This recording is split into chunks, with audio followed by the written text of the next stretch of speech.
Ya, jelang Pilpres 2024, momen Presiden Joko Widodo menunjuk ke arah Ganjar dan Prabowo seolah menyiratkan dukungan. Untuk mengulasnya kami sudah bersama Dewan Pembina Ganjarian Eko Kuntadi, Ketua Relawan Prabowo Mania Immanuel Ebenezer, dan pengamat komunikasi politik dari Universitas Paramadina Ahmad Hoirul Umam. Selamat sore, Bapak-Bapak.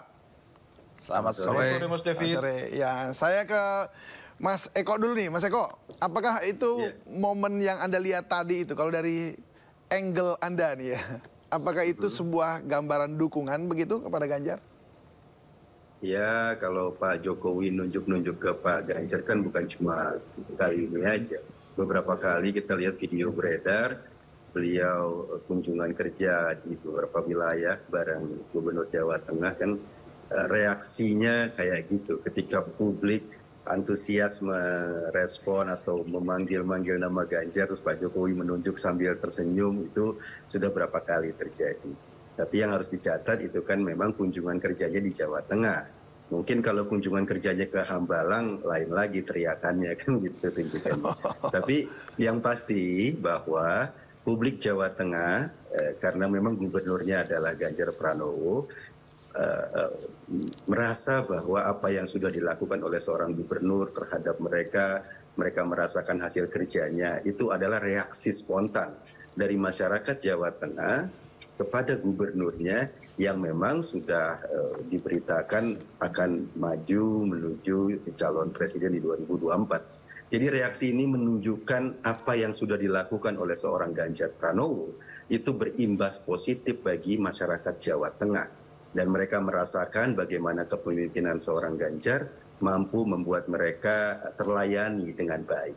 Saya pikir itu formulanya, kisi-kisinya, dan cara Pak Jokowi merespon bagaimana reaksi publik yang spontan itu cara yang memang selalu ditunjukkan bahwa dia tidak berjarak dengan aspirasi masyarakat. Ketika masyarakat memang meneriakkan atau menunjukkan dukungan kepada Ganjar Pranowo, dia juga melihat itu sebagai hal yang spontan, hal yang alamiah, sehingga dia merasakan ada denyut yang sama antara masyarakat, respon masyarakat terhadap presidennya, seorang Jokowi begitu ketika dia kunjungan-kunjungan ke daerah, dan respon masyarakat Jawa Tengah terhadap gubernurnya, nuansanya sama,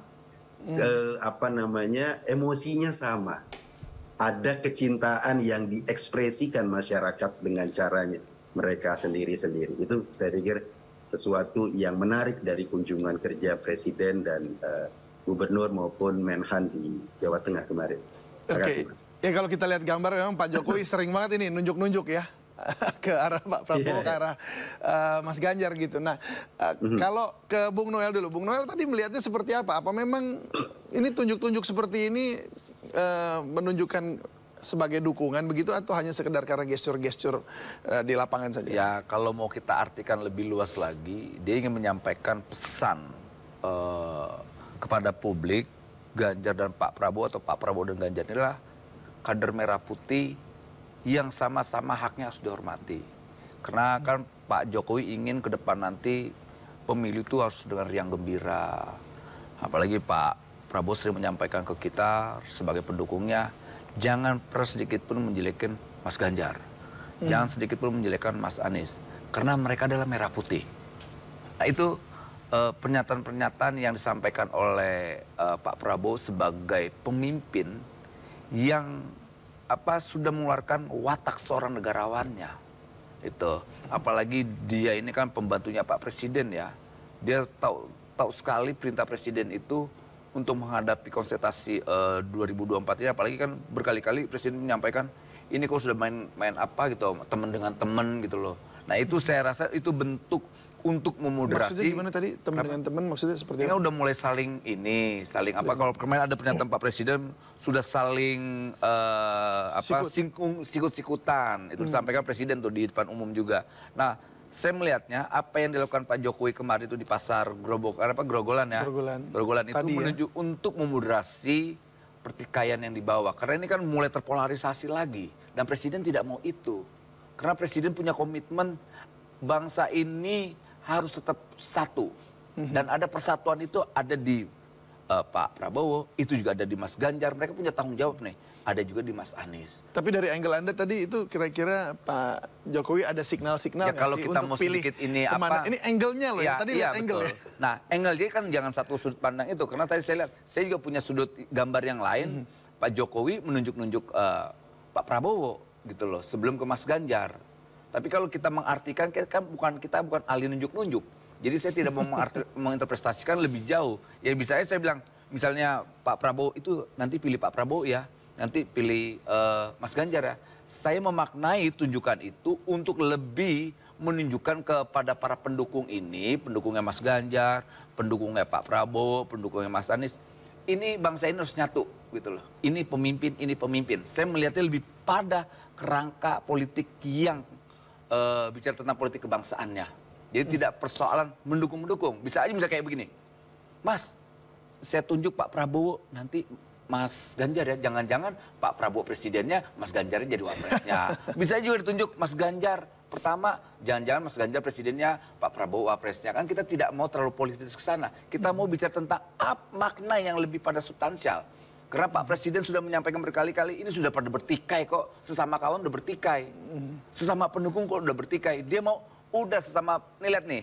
Dua orang ini satu, bisa gandeng-gandengan, bisa ketawa-tawaan, bisa senyum-senyuman. Loh, pendukungnya harus begitu dong. Kayak itu saya melihatnya pesannya lebih ke sana.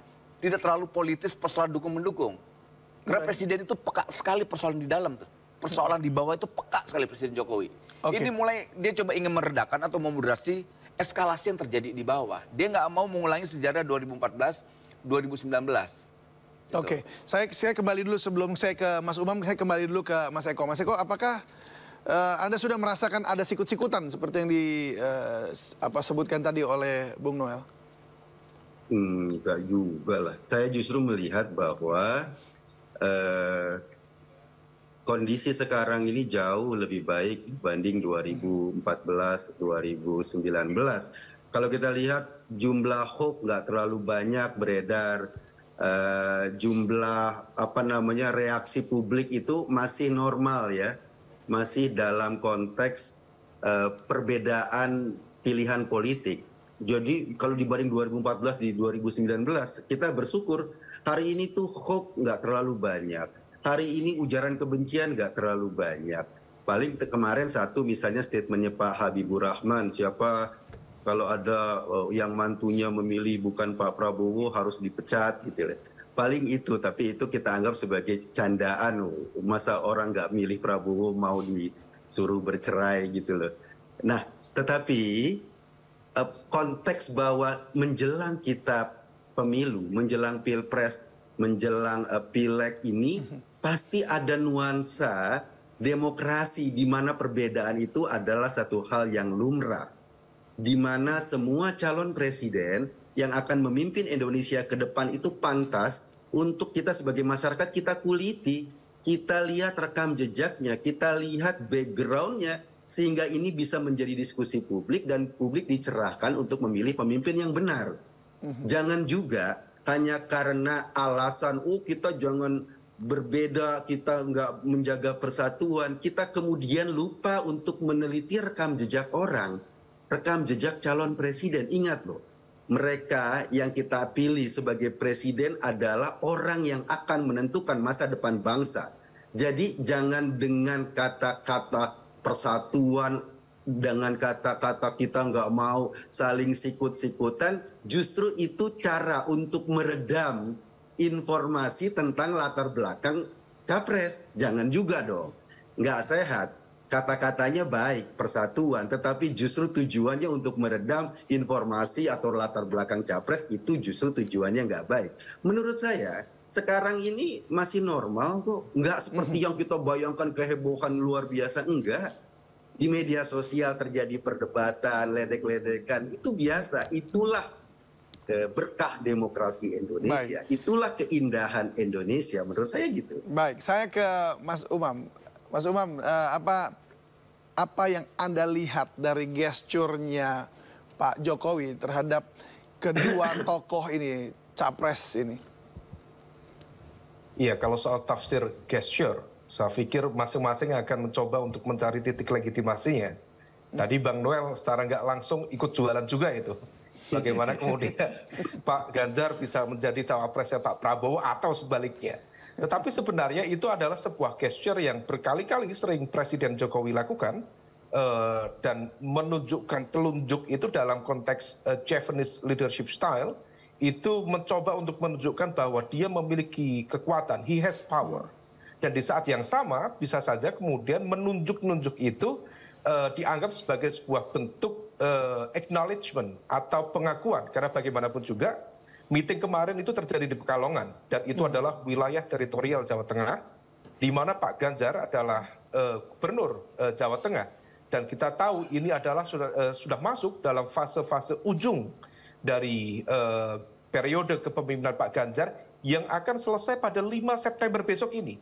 Artinya apa? Ini bisa saja kemudian menjadi political acknowledgement atas apa yang sudah dilakukan Pak Ganjar sebagai gubernur dengan segala kelebihan dan kekurangannya. Tetapi di sisi lain, tentu tafsir politik membuka ruang perspektif yang beragam.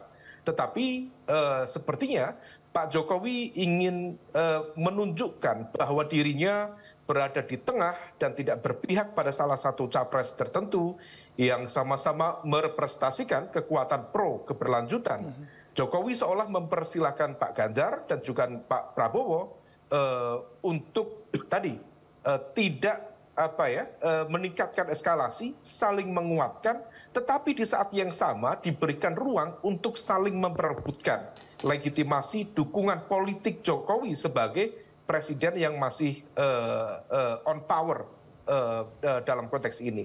Oleh karena itu, ini menjadi situasi yang penuh spekulasi. Di satu sisi bisa juga ditafsirkan oleh pihak-pihak tertentu itu sebagai bentuk dukungan.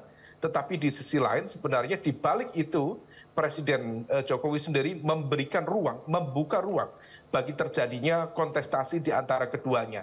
Dan ini menjadi penting karena bagaimanapun juga Pak Ganjar, Pak Prabowo merepresentasikan narasi pro keberlanjutan, tetapi di saat yang sama masing-masing per hari ini mencoba bertarung sengit untuk memperebutkan legitimasi politik Jokowi. Dan itu kemarin ditandai oleh berubahnya nama koalisi yang didukung oleh Mas Noel dari KKIR menjadi Koalisi Indonesia Maju. Dan seolah kalau misal kemudian Koalisi Indonesia Maju ini adalah sebuah tagline, platform, nama dari sebuah kabinet pemerintahan, kemudian diizinkan karena besar kemungkinan sudah dikomunikasikan dengan Pak Jokowi, maka kemudian seolah Pak Jokowi berada di belakang Pak Prabowo Subianto. Nah, oleh karena itu situasi ini yang kemudian akan terus di-maintain oleh masing-masing capres yang mengklaim diri sebagai bagian dari keberlanjutan, tetapi di saat yang sama kita mencermati betul ada situasi yang sangat sengit, ada sebuah proses kontestasi yang tidak mudah, dan itu justru memberikan ruang bagi terciptanya proses kontestasi yang cukup cukup melelahkan, terutama bagi internal yang berada di kekuasaan saat ini. Baik, saya kembali ke Bung Noel. Bung Noel, bagaimana apa tanggapan Anda mengenai apa yang disampaikan tadi oleh Mas Umam mengenai bahwa ini lagi merebut atau saling berebut legitimasi Presiden Jokowi sampai-sampai nama koalisi pun diubah.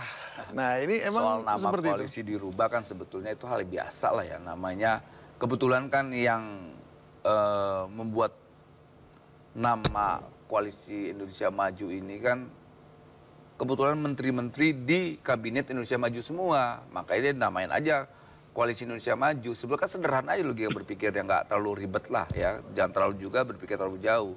Kedua juga tadi saya coba merespon pernyataan Eko Kun tadi soal ya biasa aja begini, jangan dibiasakan. Saya bukan penganut demokrasi liberal, saya penganut demokrasi Pancasila. Saya masih menginginkan bangsa ini tidak dibawa bayang-bayang yang liberalnya Amerika. Karena yang Amerika saja dengan pola yang tadi yang disampaikan Eko Kun tadi, itu mereka hampir mau pecah sampai detik ini. Apalagi kita yang publiknya baru menerima yang namanya informasi, baru liberalisasi informasi aja udah begini nih. Kita jangan juga melegitimasi apa yang kita sikapi tanpa mengetahui ideologi bangsa ini. Makanya selalu saya mengingatkan kawan-kawan saya, Coba bicara tentang politik nilai, nilai kebangsaan. Kalau bicara tentang ideologi, ayo bicara tentang ideologi. Jadi enak bicaranya. Jangan bicara tentang kekuasaan, gitu loh. Kita mau bicara, emang demokrasi itu akan memilih siapa yang berkuasa. Tapi kita mau bicara tentang kekuasaan itu bicara tentang politik nilainya. Saya sepakat tadi apa yang disampaikan Kukun tadi. Ayo kita bicara tentang track record. Oke. Tapi kalau track record itu hanya basicnya hanya politis, hanya 5 tahunan sekali, karena Pak Prabowo nyapres mengorkestrasi persoalan HAM. Tapi orang lupa sebelum 98 itu ada 96, 27 Juli. 27 Juli itu juga banyak korban yang mati. Kedua, ada orkestrasi soal pelanggaran lingkungan, persoalan food estate kemarin. Orang lupa bahwa tahun 2020 kemarin, pas COVID, ada yang namanya maling bansos. Tapi kan kita tidak mau bicara tentang itu. Kita mau bicara tentang, ayo kita ajak publik ini bicara tentang masa depannya. Penguatan demokrasinya, penguatan hukumnya. Jadi siapapun yang melakukan pelanggaran hukum harus ditindak dengan hukum. Tadi saya pokok sekali lagi saya sepakat dengan apa yang disampaikan Eko Kun tadi. Kedepan nanti politisi itu harus lebih berhati-hati. Ketika mau jadi pemimpin republik ini, jangan punya cacat moral, jangan punya cacat politik. Nah, standar kepemimpinan nanti ini, pasca 2024 nanti, kita butuh pemimpin yang benar-benar punya jejak rekam bekerja. Nah, Jokowi itu kan sebelum mau ngasih ke siapapun yang calon pemimpin ke depan ini loh standar kepemimpinan itu kayak saya bekerja buat bangsa ini, tidak terlalu sibuk main politik gitu loh. Karena dia masih melihat ini semua kan masih sibuk main politik, tidak ada pesan yang bisa diterima oleh publik soal saya akan menjawab masa depan bangsa ini. Semua sibuk soal saya akan berkuasa. Aduh, nggak enak. Kita mau pemimpin itu bicara tentang politik nilai, politik kebangsaan, politik keberpihakan, kayak begitu. Baik, saya ke Mas Eko. Gimana Mas Eko? Setuju nggak ada disebutnya liberal juga nih katanya? Tadi statement Noel, saya akan berkuasa itu ya, yang disampaikan Pak Prabowo kemarin. Kita minta izin untuk berkuasa itu persis seperti yang Noel sampaikan. Kata-katanya, kosakatanya sama. Saya mau berkuasa. Mungkin Noel sedang mengkritik Pak Prabowo dalam konteks hari ini. Nggak apa-apa, Pak Prabowo memang tidak anti kritik. Saya juga selalu menyampaikan setiap diskusi-diskusi dengan Pak Prabowo, saya kritik kok.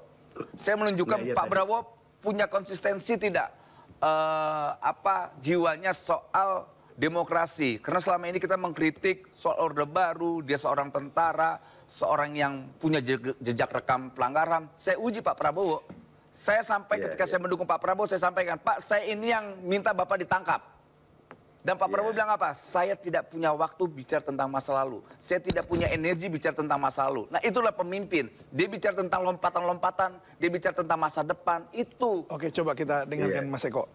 Oke, setuju Noel bahwa kita berpikir untuk masa depan. Tapi masa depan itu adalah kelanjutan masa lalu.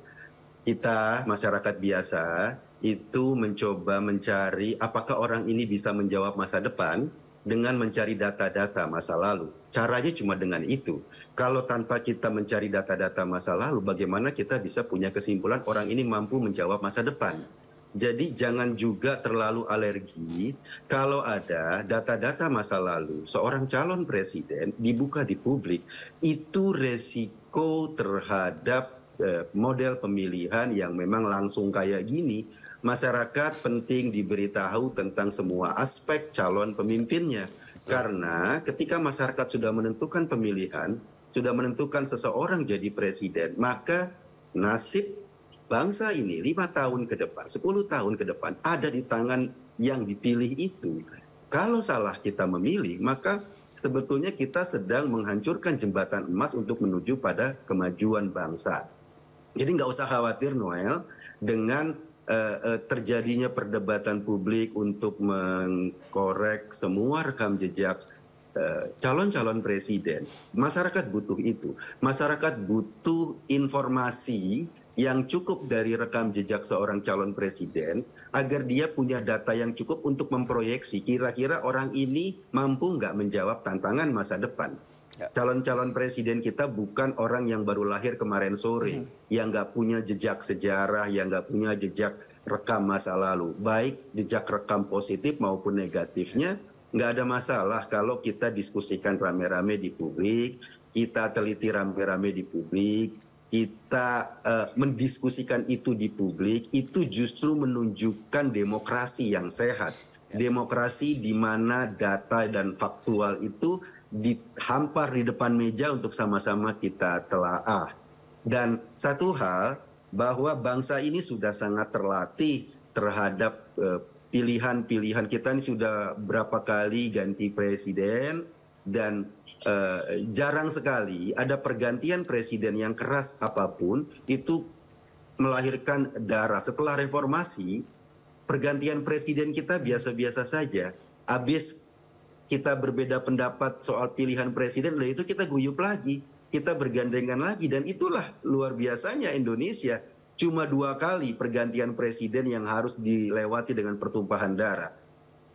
Zaman Orde Lama mengganti Orde Baru dan zaman reformasi. Setelah itu enggak. Setelah itu masyarakat Indonesia sudah lebih dewasa. Perbedaan-perbedaan dalam memilih calon presiden, calon pemimpinnya, gontok-gontokan, setelah itu beres-beres lagi kok, semuanya santai. Tapi sekali lagi kok gini, saya klarifikasi soal alergi. Kita tidak alergi, tadi saya sampaikan di awal bahwa demokrasi kita memang soal kritik mengkritik, lantas soal jejak rekam itu penting. Jadi saya tidak alergi, dan itu saya sampaikan berkali-kali. Apa yang disampaikan kawan-kawan Eko dan sebagainya bagus, tapi ini persoalan mazhab demokrasi kita. Saya lebih memilih demokrasi Pancasila daripada demokrasi liberal, karena yang importirnya aja dari Amerika aja kemarin ketika Joe Biden dan Joe Biden dengan siapa tuh Donald Trump aja itu chaos di sana. Nah, kita punya ideologi, yuk kita kuatkan ideologi kita kuatkan sistem hukum kita dengan tadi apa yang disampaikan Eko tadi soal jangan kita alergi soal kritik, betul jangan, tapi jangan juga kita terlalu liberal. Itu bahaya juga karena pendidikan politik publik atau khususnya Indonesia ini tidak terlalu matang. Demokrasi kita kan, lompatan demokrasi kan baru nih. Ditambah lagi dengan ada tatanan baru namanya industri digital. Nah, ini kita jangan sampai terlalu ini sekali lah, jangan terlalu naif, jangan terlalu apa gitu. Karena lompatan-lompatan sosial kita ini itu kan tidak tuntas gitu loh. Baik, saya mengerti maksudnya, dan kalau kita lihat gitu ya, Mas Eko tadi juga narasinya adalah bicara soal rekam jejak. Ya, ini tadi dikatakan tentang yang positif maupun yang negatif, tapi kalau dari Bung Noel, ya ini bicaranya soal bagaimana ide-ide ke depan yang positif, yang kemudian juga yang baik begitu. Nah, bagaimana Bung Umam menurut Anda? Karena ini kan 2 kutub yang berbeda gitu, tetapi kemudian sedang memperebutkan legitimasi dari Jokowi juga yang kalau boleh dibilang mungkin saja bisa menutupi dari kelemahan atau kekurangan dari 2 kutub tersebut begitu. Iya, dari perdebatan 2 sahabat ini tadi sudah semakin terlihat bahwa meskipun dari satu titik yang sama, tetapi kemudian arahnya berbeda. Dan ini kemudian memunculkan benturan yang cukup signifikan, meskipun kemudian juga basis-basis argumennya menjadi agak blur. Karena bagaimanapun juga Mas Noel atau Musal tadi disampaikan soal karakter demokrasi yang liberal, kemudian lebih baik yang Pancasila itu by definition yang mana?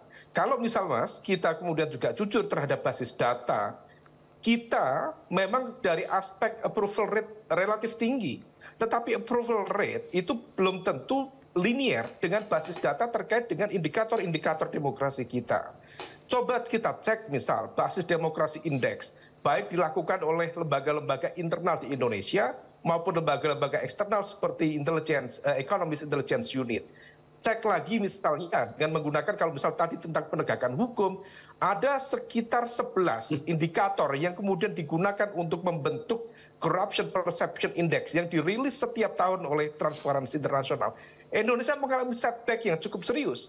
Artinya apa? Ini ada situasi yang tidak match antara approval rate yang dianggap tinggi karena memiliki basis populisme yang cukup signifikan, tetapi kemudian di saat yang sama justru indikator-indikator demokrasi plus ekonomi, kalau misal ekonomi mau dilihat, stagnasi di angka 5% itu tidak cukup untuk menciptakan jembatan bagi terjadinya lompatan kalau misal dibahasakan Indonesia emas.